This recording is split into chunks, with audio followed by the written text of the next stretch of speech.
আসসালামু আলাইকুম। আমরা চলে আসছি এই মুহূর্তে কিশোরগঞ্জ শিল্পকলা একাডেমিতে। এই যে দেখেন, সাথে আসছে জামিল ভাই, প্রবাসী বক্তা, সাথে আছেন প্রিয় নাদিম ভাই। এখন আমরা চিন্তা করতেছি ভিতরে যাব, তো ভিতরে যাওয়ার জন্য ক্যামেরাম্যানকে ডাকতেছি যে আপনারা ক্যামেরা ছিলেন না। এই যে দেখেন, রাব্বি বাইরে নিয়ে আমরা কিন্তু সেলফি তুলছি।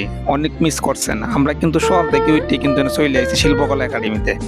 তো অনেকেই কিন্তু রেজিস্ট্রেশন করেছিলেন, অনেকেই আসছেন, আবার অনেকেই কিন্তু আসেন নাই।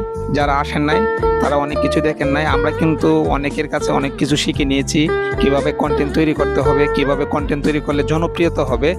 এখানে এসে কিন্তু অনেকগুলোই শিখেছি। আবার অনেকে আমাদের নিয়ে ট্রল করছে যে সব টিকটকার একসাথে হয়েছে। আসলে ভাই, এটা একটা ভুল কথা।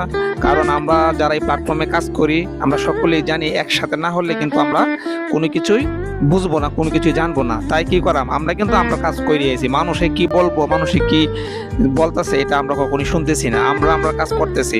তাই শিল্পকলা একাডেমির ভিত্তি ঢুকে দিয়ে অতটা মানুষ দেখে তা আমারও তো মনে ভালো লাগলো। কিরে, আসলে তো দেখি মেলা মানুষ আয়া পড়ছে।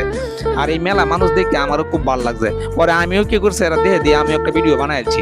দেখি অনেক ভিডিওটা নিয়ে ফরিতে যা, যেহেতু সুমন ভাই আছে, রাব্বি ভাই আছে, লিওন ভাই আছে, অনেক বড় বড় সেলিব্রিটি এনে আইছিল, এই আফজাল ভাই আসিল, তারপরে নায়ক সব আসিল, সবাই এনে আসিল। আসলে খুব মজাই লাগছে।